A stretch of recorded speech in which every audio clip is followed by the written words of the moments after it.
Blessings in the name of the Lord Jesus. Welcome to Paraclet TV, making disciples through the power of the Holy Spirit. Our lesson intended learning objectives.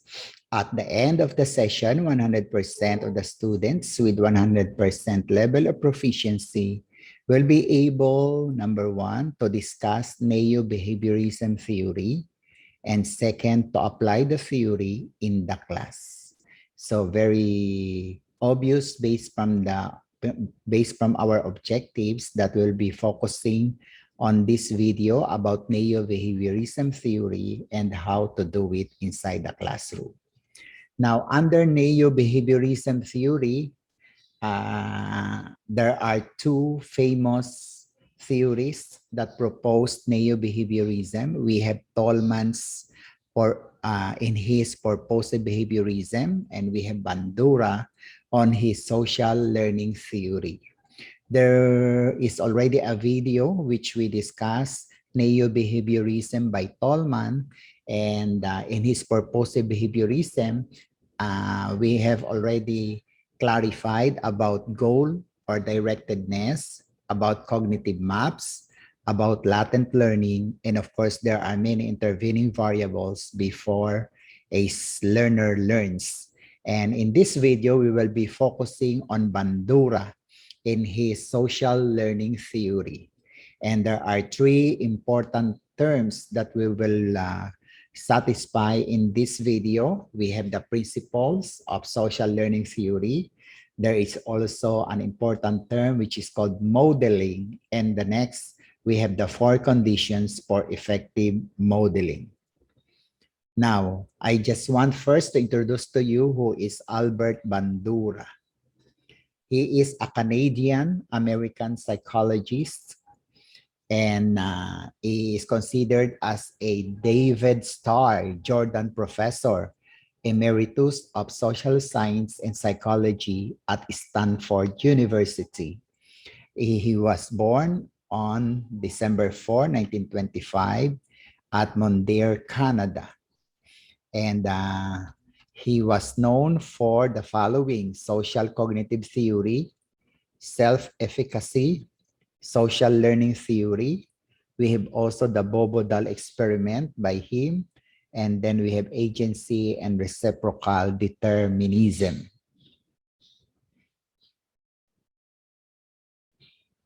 Now, the social learning theory by Bandura has the following principles. Number one, people can learn by observing. So through the eyes, as he observes, as an individual observes what is happening in his surrounding, he will learn something from it. Learning can occur without a change in behavior.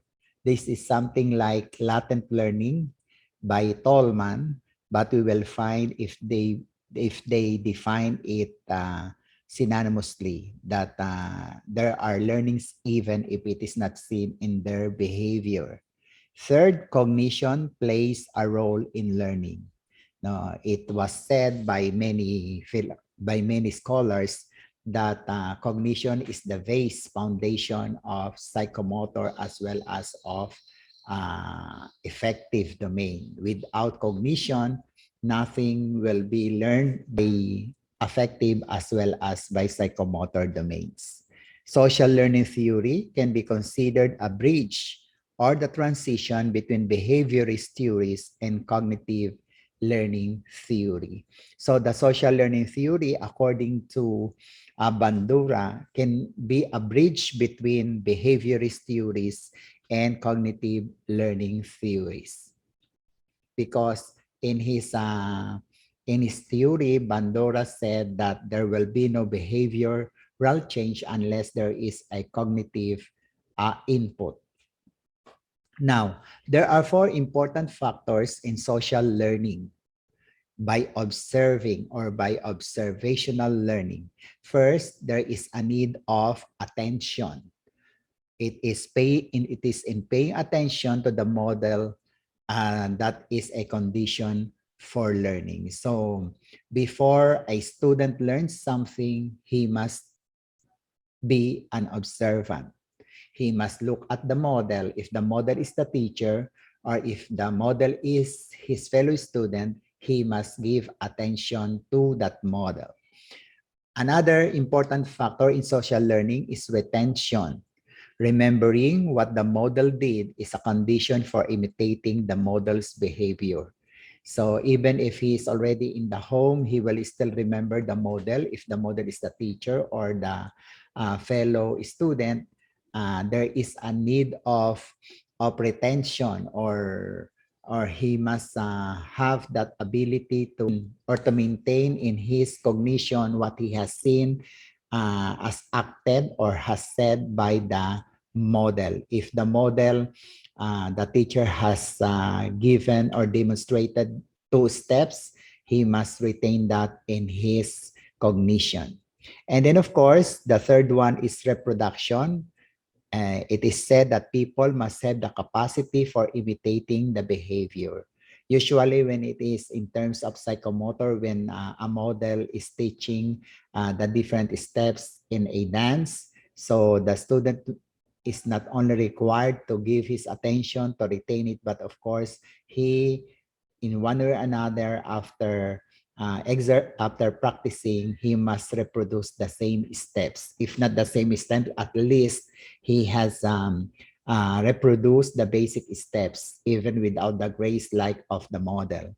And of course, the fourth important factor in social learning is the motivation. People must be motivated to imitate behaviors. So there is an importance of model, or the reward that he is going to receive, that will serve as the motivating factor for the student or for the learner to learn from the model. Say, for example, the teacher is a very good factor to motivate the students to learn well as the reward that he will be taking after he has demonstrated what he has seen in the model. Now, there are, according to Banduras, there are this is now the triad that determines human behavior. According to him, the behavior of an individual is learned or is determined by 3 important factors.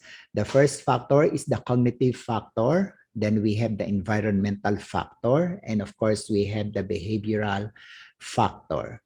Now, in the cognitive factor, we can include the personal factor of the learner, his knowledge, his expectations, and his attitudes. So the knowledge, of course, is what he has already learned. And it is very important that the model or the teacher must know what has already learned by the students before, of course, he will continue to give a new learning to the learner. Then the expectation of the learner, and of course his attitude. So he must develop, of course, a good study habits.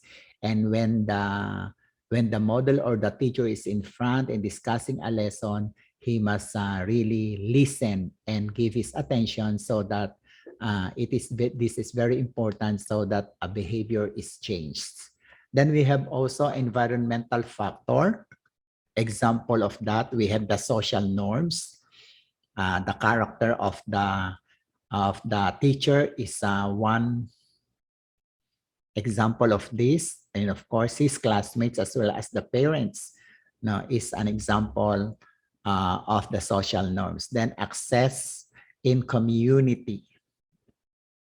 That includes the facilities. Say, for example, the library or the different supplies or equipment that is needed for an experiment, as an example. Or in this case, the internet connection is an example of access in the community. And of course, the influence on others, the ability to change own environment, especially at this point in time that we are using another platform in the teaching, in the learning process, and the accessibility of the media of the social media, the accessibility of the internet connection are examples of environmental factors. Then we have, of course, the behavioral factors that will another important factor in determining human behavior. We have the skills of the student or the learner. So, of course, the skills of the learner differs from the level that he is in. Preschool, of course, has preschool learners have different skills as compared to elementary, compared to high school and senior high school, as well as, of course, to college or adult learning. Then practice is another behavioral factor, and the frequent the practice is, of course, the more the behavior will be overt or will be seen in the students. And of course, self-efficacy, or how the student mastered the behavior that he has already acquired from the model. So these are three important determiners or determinants of human behavior. We have the cognitive factors, environmental factor, and behavioral factor. Now, let us look at how environment reinforces the model. Okay, the first one, the observer is reinforced by a model. Of course, the kind of model can motivate or sometimes can demotivate a certain learner or the observer. There are times that the model is pleased to look at. There are times that the kind of model is not pleased to look at. So that's the first thing to consider. A group of students with fashion, the individual must blend to fit in the group. Of course, say for example, if there is a group of students that is wanted by a certain learner to join the group, the general characteristics of the group must be satisfied by a student who is wanting to be in the group. The observer is reinforced by a third person. Okay, a third person can be in a classroom. The third person can be the principal. The third person can be another teacher. The third person can be another student, or it can also be the parent, or other politician can be the third person that will reinforce the attitudes or the behavior of the observer or of the learner. Okay, example here, the president of the class or the honor students are examples of the third person. Imitated behavior itself leads to reinforcing consequences. Of course, everything that is imitated has a consequence. The consequence can be positive or negative consequences. Say, for example, when a learner is imitating the position of another classmate, and that classmate is an honor student, maybe he's imitating how his gesture or how the position he has when he is listening to the lecture. Of course, in the practice of the multimedia, when a learner knows that another learner is an expert in the use of multimedia, he will of course imitate it. And if the learner or the observer has already imitated a certain action or a certain behavior from another student, it of course has a consequence, and the consequence can be positive or negative consequences. Next, consequences of the model's behavior affect the observer's behavior vicariously. What is vicarious reinforcement?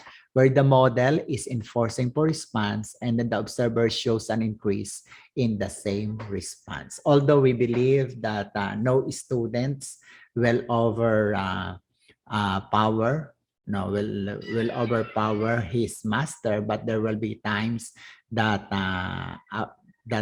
when an observer is good or better than the model, he will of course shows an increase in the same response. Say for example, a teacher is not good in dancing, but there is a student or a learner that is good in dancing. When the teacher demonstrates a step or two, and then of course there will be students who is a very good dancer will exhibit it vicariously, better than the model. In regarding that consequences of the model behavior affect the observer's behavior vicariously, this principle was formulated by Bandura because of his experiment about Bobodal, And in his experiments, he has shown a karate expert, pounding or hitting the doll.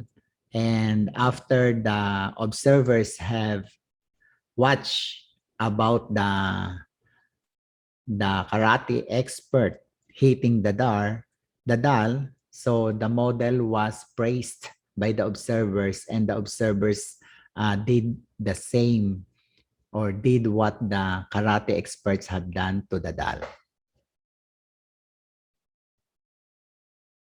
Then we have the following educational implication of the theory of Bandura's about modeling. Students learn by observing a role model. That's true. And the teacher is the first role model. Of course, the parents they are models in which the learners or the students in the classroom or in the school, of course, the teachers serve as the role model to the students. Describing the consequences of behavior can effectively increase the appropriate behaviors and decrease inappropriate ones, especially when the model is really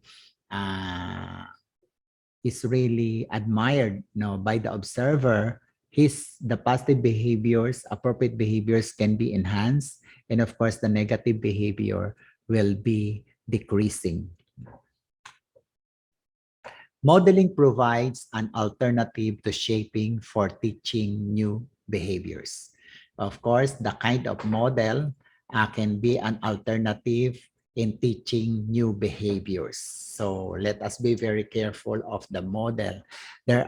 We can see this in the school that if there are two students comparing their teachers, and of course, if one teacher is said by another student is better to teach, then it will, of course, shape the behavior of another student. Teachers and parents must model appropriate behavior. So that's a very good reminder. And teachers should expose students to a variety of models. And the models must, of course, be positive in order to have a positive consequences and will develop good behavior to the students. Share Jesus. Subscribe and share Paraclet TV. Go, go, go.